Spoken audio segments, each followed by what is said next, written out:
Hello everyone, my name is Gloria Rono and this is The Connect. This is my creative story, so stay tuned.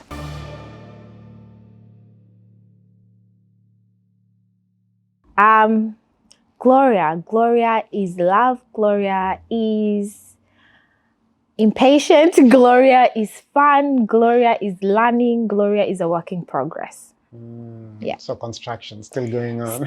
Construction still going on. I don't think it will ever end, but yeah. Yeah, I love the part where someone said we are under construction. Yes. And when the constructions end, we'll just say end of constructions. Thank you for your patience. Yes. So people need to be patient with us, especially the creative. Yeah, I know. I feel you and understand what you're saying. Yeah. And then now we just want to get a bit of a background about Gloria. Where is Gloria from, and how did you end up now coming to Australia? I am from Kenya and originally from Eldoret. So I've lived in Australia for now almost 11 years. And I came to do my master's in communication advertising. And yeah, that's how I ended up. Yeah, I didn't know I would be in Australia because after my undergrad in Kenya, I was jobless for a year and I didn't know what to do. I was running around looking for jobs, but I didn't get any jobs. So one day my dad came with a brochure and he was like, all right, go to these offices and start applying for your visa. And I'm like, huh? Australia, I don't even know Australia. So I did what he said and here I am. Oh, amazing. And how is that now, arriving in a totally different country? What is your biggest, maybe thinking back, what was your biggest culture shock then?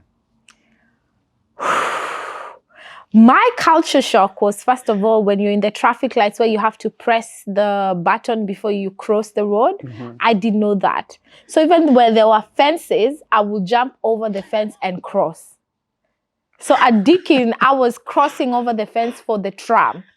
Then one day, a lady told me, don't do that. You have to press this thing so you can pass. I was like, wow, okay. So you're used to the Kenyan way of just crossing the road from anywhere? Yes, I just crossed from anywhere. And then also when we were in the bus and I'm like, I was trying to press the stop button and the guy is not stopping. I'm like, this is where we're supposed to stop. And he's like, no, you have to stop at the designated stop. I was like, okay, cool. Obviously, it's not matatus. Oh, wow. Amazing. So, and did you finish, your studies? What really carried you through that study period? And what maybe life lesson did you learn through that, maybe that small, short journey of yours of studies? When I came here, I didn't know a lot of Kenyans. I was hosted by my sweet friend called Marian. We've known each other since we were 12. We were in the same primary and the same secondary school. But at that time, she had just had a baby. So there's so much she could have done. Because she had a baby, so I didn't expect her to do a lot for me. So it was hard for me and getting jobs, getting to know what jobs to apply for and all that. So it was so hard for me at that time. So what got me through was, oh God, yes. And the community at that time that I had built in my church, yeah. Amazing. And now, with that journey, finishing school, what work did you now get? Did you get a job in your field, or what now did you start doing, sort of to settle in? Because now you finished with your studies. At the beginning, starting my studies, I worked as a masseuse. I worked as a housekeeper. I worked as a mobile masseuse. I did everything. I worked as a gardener for my landlord so I can pay my rent. But after school, because I was not permanent resident as of yet, getting work was so hard for me. So I applied for over 500 jobs and I didn't get any. Wow. And then I was and right there, how did you now overcome that? Because some people are beating themselves up because you've applied so many jobs and you're not getting anything. What really got you going through that phase I of applying was, jobs? oh I was devastated. I remember calling my dad and I'm like, did you bring me in this country to suffer? Like, at least in Kenya, even if I don't have a job, I still have a roof. I am not paying rent. I have you guys. But here I have to fend for myself and look for something to do. So what got me, I honestly, I can say it's only God, because that was just God's grace and God's strength. Wow. Because I was devastated, because every rejection letter you get, email, I think even I closed that email because I could not handle that. It took a piece of me every time. And yeah, it was hard. So it was God. It was God, definitely. And then what job did you land now, and how did that now unveil? So before I said I didn't know a lot of Kenyans. So you can imagine the person who told me about aged care is my dad in Kenya. Wow. A friend of him told him about aged care and sent me 750 to go and apply to do the aged care course, the certificates. I did it in 2 weeks, placement in 2 weeks, and I got a job in like 2 weeks, and I started working. Wow, nice. So when I started working, I helped my friend to get jobs and my sister.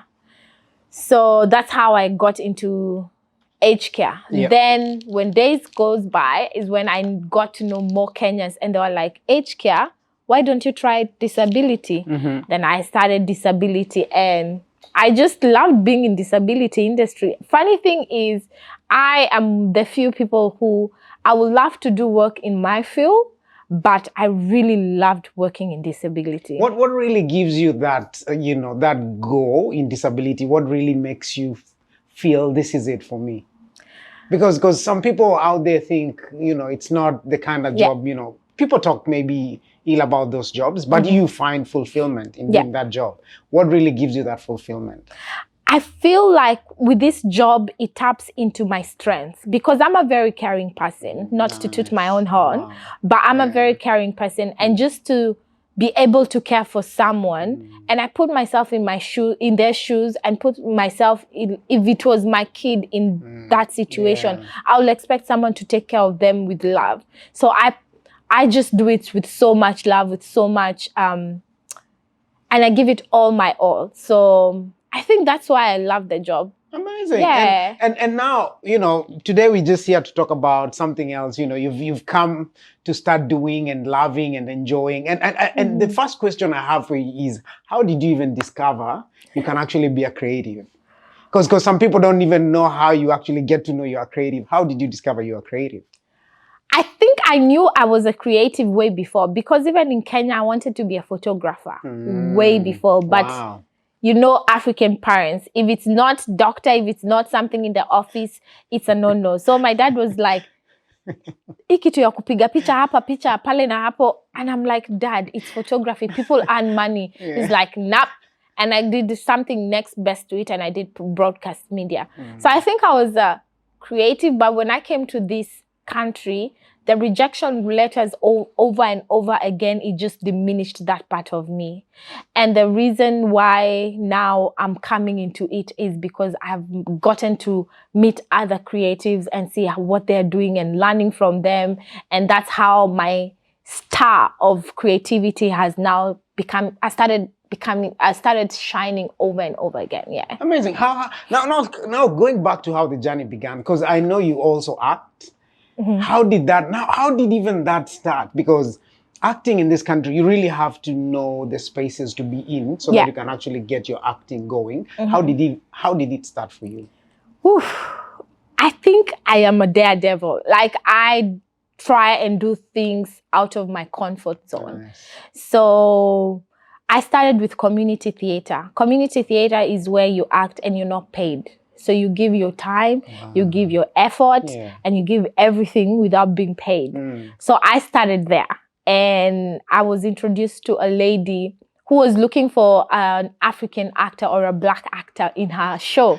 And she got my contact from this website where all creatives are there. And if you're looking for a job, and that website is Star now. So if you want acting jobs, modeling jobs, everything, put your profile in Star now. So she got me from there. And that's just how I started. Yeah. Wow. And what did that acting now do to you, leading to whatever now you're doing? We'll go to that phase now. What did that acting now do to you? What did it open for your next step? With the community theater, there's not much connections you can do, but you don't know who is watching. So for me, what it did for me, it built my confidence in actually getting on with the next step. It built my confidence in my modeling career. It built my confidence in actually even applying for TV shows. So it doesn't matter whether you get them or not, but just that step of just applying. Even after you've had over 500 rejection, I think now I'm numb to any rejection. You're like, okay, next. Yeah. Let's move. Let's move. Amazing. Now let's talk about modeling. How did you even know that you can pose for a photo and you can actually become a model?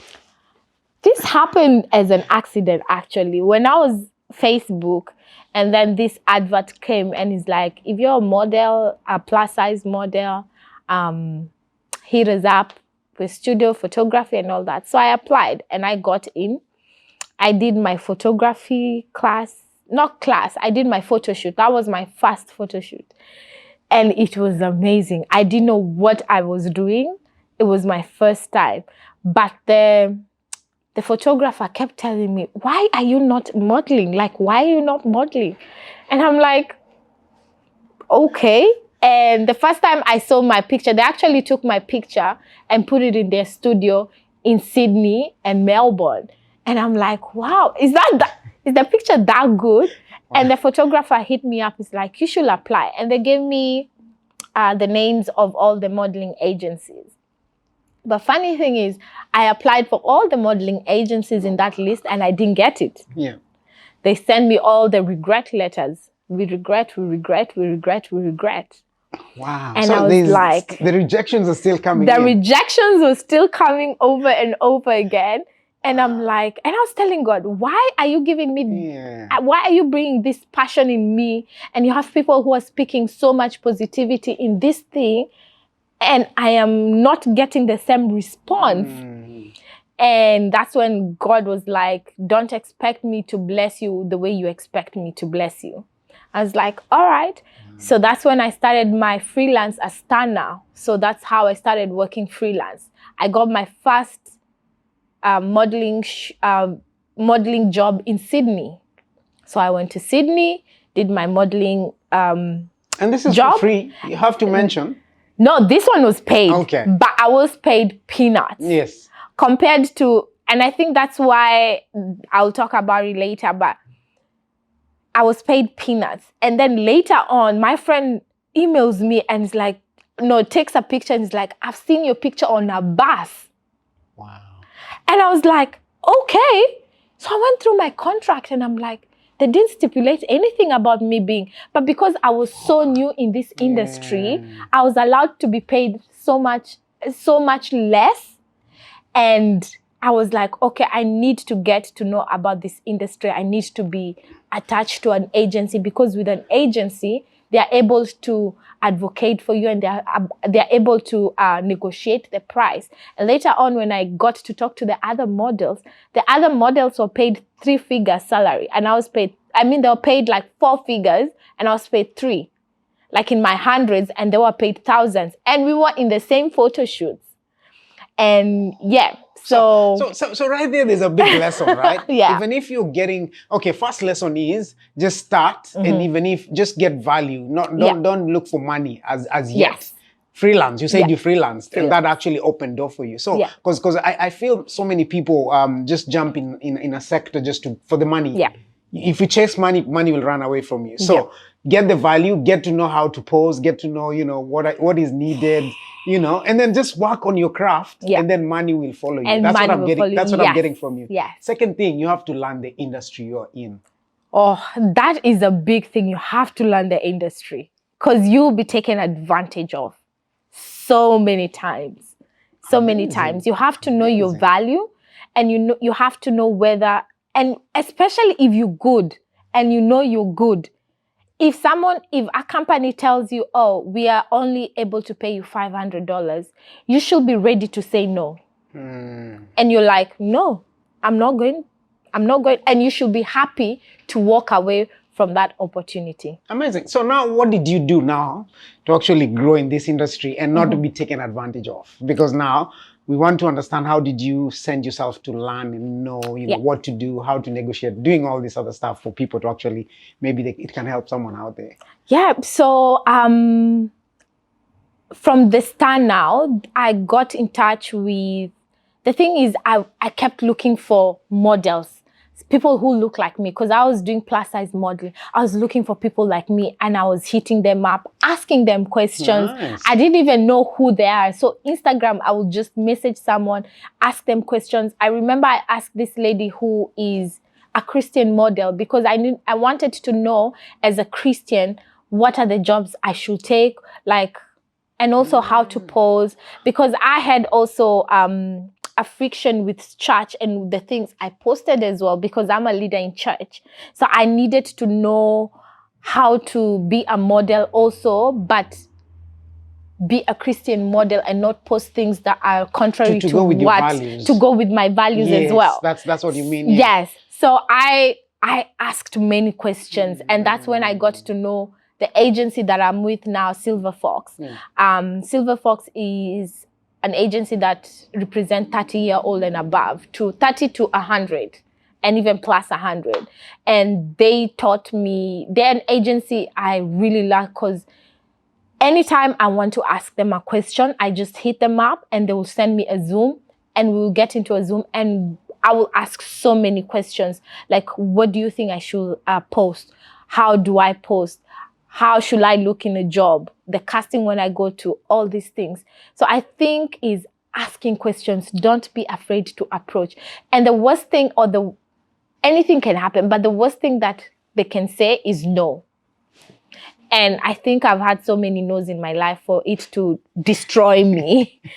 So yeah, that's how I got to know the industry. Amazing. So send yourself out there. I sent whichever industry, get someone who's in the industry, ask the questions, ask the right questions, and that's how you learn and grow. Yes. Amazing. So with your career, how did that now progress in modeling, and what is the biggest thing that you've ever done in your modeling career? So I sent myself. I went to modeling camps. Even though at that point, I used so much of my money. So I sponsored myself. So I sent myself. I did all these things, and I got to work in so many, not so many, but I worked in lovely cloth lines. So I've worked with Sookwear, I've been in New York, I've gotten to be in the same space with a supermodel called Coca Rocha. I've been in a TV show because of that. And yeah, and more things are yet to come. Hey. And more things are yet to come. More things are yet to come. So what is the biggest lesson that you've learned so far with the career that sort of you're angling towards getting into and making it as a career? What is the biggest lesson that maybe you can leave with someone today? The biggest lesson is go for it. Do not be afraid. Go for it. Learn. Always have a spirit of learning. Do not take your ego in this industry, because your ego is what will take you out. Always be ready to learn. Yeah. Biggest challenge you've ever encountered through the process and through this journey? Biggest challenge is the industry taking advantage of the models. Yes.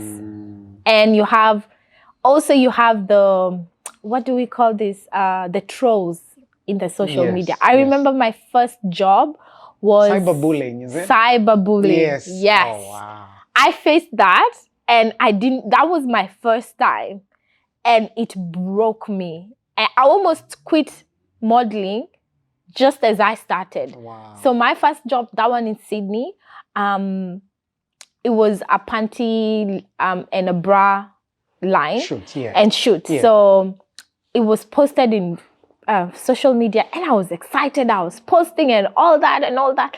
But you have these trolls who will say mean things. Yeah. And that brought me down. So those were my challenges at the beginning, but now it doesn't really face me. Yeah. Amazing. And about, you've mentioned on a very, sensitive topic, cyberbullying and trolling and all this, and maybe not, sometimes you go to a photo shoot and you feel you're not enough, or you feel you haven't done your part, or you don't look the part. So how do you now take care of your mental health, or making sure that you're okay mentally? How do you take of, as a model, how do you take care of your mental health? I think for me, taking care of my mental is the people who I surround myself with. If the people who you surround yourself build you, it's easier for yourself to build yourself as well. But if the people who surround you talk down on you, it will be so hard to come out from that hole. So I have people I am surrounded with are just amazing. I have one of my closest friends, Charlene, who talks and just we affirm each other, and like, you affirm yourself according to the word of God. And she's like, you're beautiful. You are wonderful. You're fearfully and wonderfully made. And she's a strong lady. And she tells me, so if you have someone like that talking in your ear, it is very rare to find yourself talking down on yourself. Yeah. And again, it's just taking time to be yourself, getting to know who you are. And if you feel like you have things that you have to work on, seek help. Seek help. There's help. Gym is not only for losing weight. I'm telling you, if you just join boxing club and you go and take your frustrations there, it helps. Physically, it has even shown in research that physical activities really help with the mental health a lot. And we teach that. I'm being taught that also because I go to school, occupational therapy, and they teach us like physical health helps a lot. So yeah, that's what I do. And what does Gloria do for fun now? As what I do for with fun. all this happening, what do you do for fun when in your spare time or as a hobby? What do you do for fun? I think the older we get, the more our fun is just being alone in the house. You can find me just booking for a movie and just going to watch a movie by myself. I like my own space most of the time because I'm very extroverted, but it gets to a place where I'm very drained. People drain me. So I just love being by myself most of the time. Yes. Amazing. And then 2 questions before we wrap up, and then you can do your final remarks. So recently you actually had a chance to go and do TV and be on TV. How's that, and what can you expect from Gloria, in that space? Is that a space you're looking to get into, or what was that all about? So the show is called The Traitors. I applied for it because I wanted a new challenge and all that. And I don't know if you will see more of me in that space, but let's just say it was a good experience. Hopefully TV will be my next step in the near future. But for now, I'm more still in the social media platforms. Did that affirm your acting? Because we're trying to track your creative journey, and now you're in a TV show. Did acting help in that TV show? Because this TV show is a reality. It's a reality show. So there's no script that you're given. It's all you. But again, with this show, there's a lot of manipulation. So I did a lot of manipulation. So I think I'm getting there. If I can lie to you to your face, I'm getting there again. So there's something I've seen that you've gotten into as well as a creative. You've opened up a studio. I want to talk about that and the space that you've created for creatives. Yes. So we, my business partner and we have opened a studio called Studio 463. So it's a content creating studio. We hire the studio out. So we hire the studio for people who want to come and just take content, amounts and amounts of content for like ages, because now we know social media is the plague. So we saw that there is a space that needs to be filled in that industry, and content creators are always looking for spaces to hire to build their content. So this studio is a content creating studio. You can hire the studio and have it all to yourself. You can hire us take your videos, take your pictures, and you can put it in the social media. For someone who's maybe wanting to get into a creative space, modeling space, what are 5 things that maybe a model should have, or maybe things that have carried you through to where you are now, and maybe you can leave our audiences with tonight? Number 1 is believe in yourself. That's number 1. Number 2, don't be afraid to sponsor yourself in these things. Sponsor yourself. Don't wait for a job with money if you've not done the work for yourself. So they say invest in yourself. Yes, that's the word I was looking for. So number 1 is good be job. yourself, believe in yourself. Number 2, invest in yourself. The amount of money I have used before getting jobs that pay me money, I think by now I'll be a millionaire. But yes, invest in yourself, number 2. Number 3 is do not be afraid to get in the spaces of creatives. Go to Eventbrite. Look for events that bring about creatives together. So we have, for example, we went to this show called Bittersweet, and Bittersweet is a podcast that they host creatives once in a while. So you have the musicians, you have the photographers and all that, the models. So be in creative spaces. Don't be afraid to ask questions, because that's the only way you're going to learn. Number 4, know your value. Definitely know your value. Do not allow yourself to be taken advantage of, and do not allow money and the greed of money make you stoop low for jobs that do not align with your value. Align with your value and align with your perfectionism, you know? And number 5, have fun. Have fun. With this space that you've been into, and you've seen that you can actually get into these spaces, most of our young people close themselves out from certain jobs because maybe they think they're not good enough, maybe because of their skin color. What is the advice that you could leave our people with tonight in regards to the fields and creatives and jobs and stuff like that? We are in a world which is way better than before in terms of this modeling industry, because now it's not just the size 6, size 4 that can model and the tall can model. No, right now we have everyone. Everyone is included. There is a space for everyone. So do not allow who you are determine your dreams, you know? Just go for it. If you want this, go for it. Don't think about how tall you are, how short you are, how thin your house. Go for it. Yeah. Amazing, amazing, amazing. And if someone wants to maybe talk to you, reach out, maybe get some advice, and how can they reach you, and your socials, maybe you can give people your socials. Yes. So you can follow me on Gloria_Rono 7. I chose 7 because it's the number of perfection. So number 7, or you can follow us in my studio and my partner's studio on _studio 463. Reach out, text me any messages, any questions, just reach out. I'll be happy to help you. And you are watching The Connect. Thank you so much for watching.